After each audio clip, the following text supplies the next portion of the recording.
Hello friends, myself Riya. Welcome to my channel RA Tech Mac. Friends, जो मैं आज आपको प्रोग्राम सिखाने वाली हूँ उस प्रोग्राम का नेम है area of triangle using Heron's formula. ठीक है। सो फ्रेंड्स, अगर आप मेरे चैनल पर पहली बार आए हो तो please subscribe my channel, like my video and press the bell icon so that आपको आपकी स्क्रीन पर नोटिफिकेशंस मिलते रहेंगे। आज हम ये जो प्रोग्राम है हेरॉन्स फार्मूला को यूज़ कर कर बनाने वाले हैं। तो फ्रेंड्स, आप इस वीडियो को बहुत एंजॉय करेंगे and you learn a lot from this video.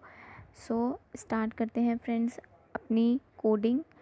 As you all no, मैं आपके लिए कोडिंग कर कर रखती हूँ, तो मैंने आज भी आपके लिए कर कर रखी है और ये हमारे प्रोग्राम की कोडिंग है। सबसे पहले हम देखते हैं अपने प्रोग्राम की हेडिंग क्या है। To calculate the area of a triangle by Heron's formula. ठीक है ना। तो हम हेरॉन्स फार्मूला को यूज़ करके एरिया ऑफ ट्राइंगल निकालते हैं। एरिया ऑफ ट्राइंगल को निकालने का एक फॉर्मूला है half into base into height, है ना। Half into base into height. But this formula is मतलब ये फॉर्मूला आपका केवल तभी लग सकता है, this formula is applicable only when your triangle is an right angle triangle, half into base into height. Okay, when you are having a perpendicular height. Okay, and Heron's formula होता है for different, आपके पास 3 sides हैं और 3 sides जो है 3 sides होती हैं as you all know. Triangle में तो 4 साइड्स होती ही नहीं है, बट वो 3 साइड्स भी अलग अलग है। मतलब कोई भी साइड किसी साइड से मैच नहीं करते। 3 डिफरेंट साइड्स का हम, अगर हमें ट्राइंगल का एरिया निकालना है जिस ट्राइंगल की तीनों साइड्स अलग अलग हैं, उस ट्राइंगल के एरिया को फाइंड करने के लिए हम यूज़ करते हैं हेरॉन्स फार्मूला। सो गाइज, अपने कोडिंग स्टार्ट करते हैं। Hashtag include stdio.h। First of all मैं आपको बताना और कहना भूल ही गई हूँ कि आप अपने साथ प्लीज़ पेन कॉपी ज़रूर लेकर बैठो। ये फॉर्मूले, ये जो प्रोग्राम्स हैं, आप जब तक मेरे साथ नहीं करोगे यू कांट अंडरस्टैंड। और अगर आपने एक बार पेन कॉपी उठा लिया और मेरे साथ लिख लिख कर करा, you will create your own programs. आपका इंटरेस्ट बन जाएगा और आप अपने आप बनाना स्टार्ट करेंगे। ठीक है ना। फिर आप अपने एक्सपीरियंस मेरे साथ शेयर करना। Okay. Hashtag include stdio.h, hashtag include conio.h, hashtag include math.h। As मैंने आपको पहले भी बताया था और अब फिर बता रही हूँ कि हम math.h किस लिए यूज़ कर रहे हैं, क्योंकि हम यहाँ पर मैथमेटिकल टर्म्स यूज़ कर रहे हैं। हम ये प्रोग्राम जो है मैथ के टूल्स को यूज़ करते हुए कर रहे हैं, तो हमने इसलिए math.h का यूज़ करा है। Okay. Next, int main braces start now. Variable declare करने होते हैं। सो अब फिर से आप क्वेश्चन पुट कर, वैसे तो नहीं करना चाहिए क्योंकि मैंने आपको बताया था फ्लोट का यूज़ हम क्यों कर रहे हैं, क्योंकि हम यहाँ पर जो है ट्राइंगल के ऐसे साइड्स का ट्राइंगल का एरिया निकालने वाले हैं जो डिफरेंट है और हमें नहीं पता कि उनका आंसर इंटीजर में ही आएगा। क्या ये पॉसिबल है, क्या ये हम इस बारे में कंफर्म है? तो हम इस बारे में कंफर्म नहीं है। मे बी इंटीज़र भी आ सकता है और मे बी फ्लोट भी आ सकता है। इंटीज़र केवल इंटीज़र को ही सपोर्ट करता है, लेकिन फ्लोट जो है उसमें हमारे पास अगर इंटीज़र आ गया तो वो डायरेक्टली इंटीज़र वैल्यू दिखाएगा और पॉइंट में 6 प्लेसेस तक 0 दिखा देगा। बस इसका काम होता है कि पॉइंट्स के बाद की अगर कोई वैल्यू है तो वो आपका फ्लोट में आ जाएंगी। फ्लोट हमारे पास 6 डेसिमल प्लेसेस तक आपको आंसर देगा। ऐसा नहीं है कि ये इंटीजर टाइप का आंसर नहीं देगा, ये इंटीजर टाइप का भी आंसर आपको डेसिमल में देगा। जैसे लेट सपोज आपका आंसर आता है 25, ठीक है, तो 25.6 टाइम्स 0 लिख कर देगा ये। मतलब इसने दिया आपको डेसिमल में ही, लेकिन आप इसको रीड क्या करोगे 25। तो इसलिए हम कंफर्म नहीं है कि हमारा जो एरिया आने वाला है वो पॉइंट्स में आएगा कि नहीं आएगा, तो हम इसलिए इसको फ्लोट लेकर चल रहे हैं बाय सेफ साइड होकर। ओके। क्योंकि इंटीज़र केवल इंटीज़र ही दिखाता है। इंटीज़र हमें कभी भी अगर पॉइंट्स में आंसर अगर आपके आ रहा होगा तो वो उन पॉइंट्स को हटा देगा और केवल इंटीज़र पार्ट आपको आंसर देगा। ठीक है ना। तो अगर आपको एक्यूरेट आंसर चाहिए तो आप फ्लोट का यूज़ करो। फ्लोट ABC, हमने ये ABC किसके लिए यूज़ करा है, या जो आपकी 3 साइड्स एंटर होंगी ना उनके लिए। पहली साइड के लिए A, दूसरी साइड के लिए B, तीसरी साइड के लिए C। एस हमने यूज़ करा है, हेरोन्स फॉर्मूले में आता है एस।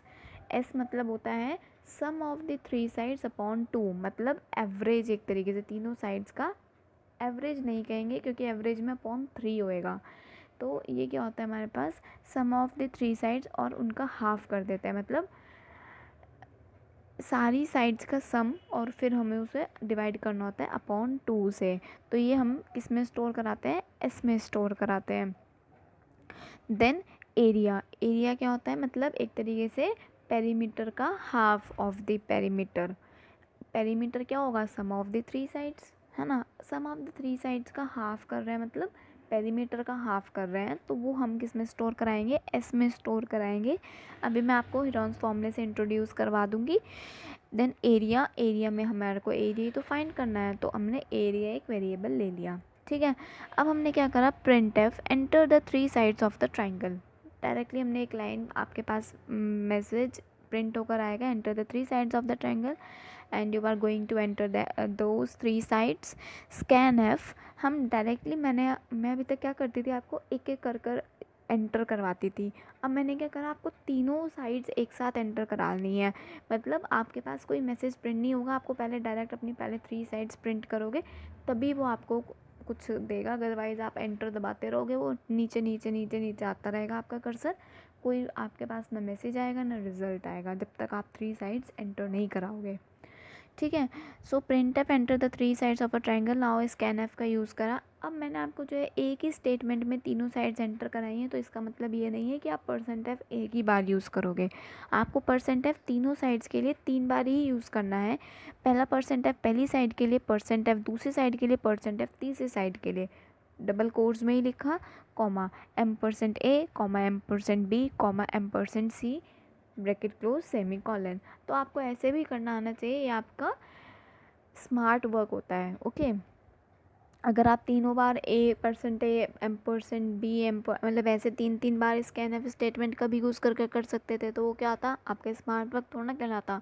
केवल इतनी सी उसके लिए आपने 3 बार एंटर कराया है ना। तो ऐसे करा, ऐसे भी हो जाएगा, है ना, एक ही तो बात है।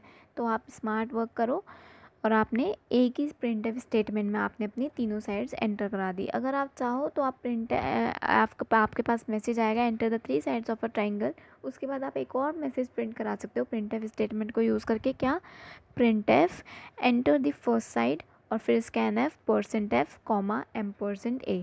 फिर नेक्स्ट लाइन में print f enter the second side, then scan f percent f comma M%B, then print f enter the third side, आपके पास मैसेज आएगा और फिर स्कैन एफ का यूज़ करके परसेंट एफ कॉमा M%C आप थर्ड साइड एंटर करा सकते हो। आप ऐसे भी कर सकते हो और जैसे मैंने आपको बताया आप ऐसे एक लाइन में भी कर सकते हो, आपके प्रोग्राम पे कोई फ़र्क नहीं पड़ेगा, केवल ये एक डिस्प्ले फॉर्मेट का फ़र्क है बस, ठीक है ना। आपको मैसेज जो, मतलब आपको जो स्क्रीन है आपको डिस्प्ले ऐसे आएगी, एक एक करके वो पूछेगा आपसे और आप एंटर करोगे, और आप डायरेक्टली तीनों साइड्स एंटर कर रहे हो। तो बस ये सिर्फ अपने ऊपर है, आप अब जैसा करना चाहो वैसे, मैंने आपको दोनों तरीके से बता दिया है।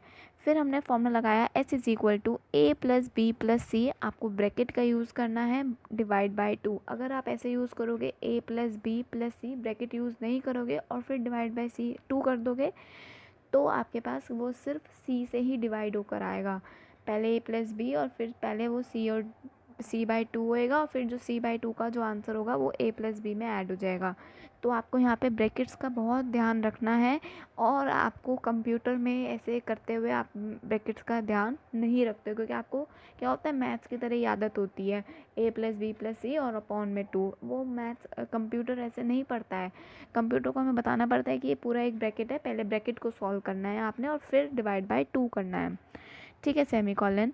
देन एरिया क्या होता है इसमें, एरिया हेरोन्स फार्मूले में जो फार्मूला यूज़ होता है वो क्या होता है, एरिया = स्क्वायर रूट, और स्क्वायर रूट के अंदर होती है ये पूरी की पूरी टर्म जो मैं बोलने वाली हूँ। एस मैंने आपको भी बता दिया क्या होता है, S multiplied by S minus first side multiply S minus second side multiply S minus third side. आपका जो भी S का आंसर होगा, क्या करोगे आप उसको अंडर रूट के अंदर लिखोगे s multiply s minus first side multiply s minus second side multiply s minus third side. ऐसे ही सेम हमने यहाँ पर करा है। Square root area is equal to square root. अब यहाँ पे स्क्वायर रूट ऐसे नहीं लगता है जैसे आप मैथ्स में लगाते हो कि ऐसे लगा दिया आपने, वो सिंबल यूज़ नहीं होता है। यहाँ पे आपको लिखना पड़ेगा SQRT होता है स्क्वायर रूट के लिए, SQRT, और फिर ब्रैकेट में लिखा आपने जिसका स्क्वायर रूट आपने लेना है। क्या किसका लेना है? इतनी सारी बड़ी टर्म का आपको स्क्वायर रूट लेना है। S मल्टीप्लाई ब्रैकेट में s माइनस ए फर्स्ट साइड होगी मल्टीप्लाई s माइनस बी आपकी सेकेंड साइड होगी माइनस मल्टीप्लाई s माइनस आपकी third side c multiply minus हो गई। ठीक है, आपको इन सबको इन 4 की 4 टर्म्स को आपस में मल्टीप्लाई करना है और इन सारों का स्क्वायर रूट लेना है। तो आपने इन सबको एक बड़े ब्रैकेट में डाला और बाहर लिख दिया SQRT। SQRT आपके पास स्क्वायर रूट के लिए यूज़ होता है। ओके, प्रिंट एफ आपने प्रिंट करा देना है। अब the area of a triangle is %f comma area आपका प्रिंट होकर आ जाएगा। Get CH semicolon bracket braces close. आप इस प्रोग्राम को क्लोज सेव करने वाले हो और फिर कंपाइल करने वाले हो। Compilation finished and then run करने वाले हो। क्या आएगा रन में? 20, हम कोई भी साइड्स ले लेते हैं, लेट्स सपोज 20, 25 ले लेते हैं एंड थर्ड साइड हम ले लेते हैं 30। क्या ले लेते हैं? 30।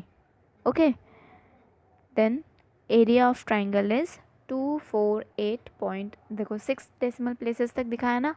आप इन साइड्स को लेकर, इन्हीं साइड्स को लेकर अपने कैलकुलेटर और अपने आप अगर आप सॉल्व करोगे, मुझे पता है आप अपने आप नहीं सॉल्व करोगे, आप कैलकुलेटर का ही यूज़ करोगे। तो आप अगर आप कैलकुलेटर का यूज़ करते हो तो आपको यही आंसर मिलेगा जो आपको इस प्रोग्राम से, जो इस कोडिंग से मिला है। Okay, so friends, I hope you all enjoy and learn something new. So friends, please like my video and subscribe my channel and press the bell icon so that आपको notifications आपकी screen पर मिलते रहेंगे। मिलते हैं next video में। Thank you.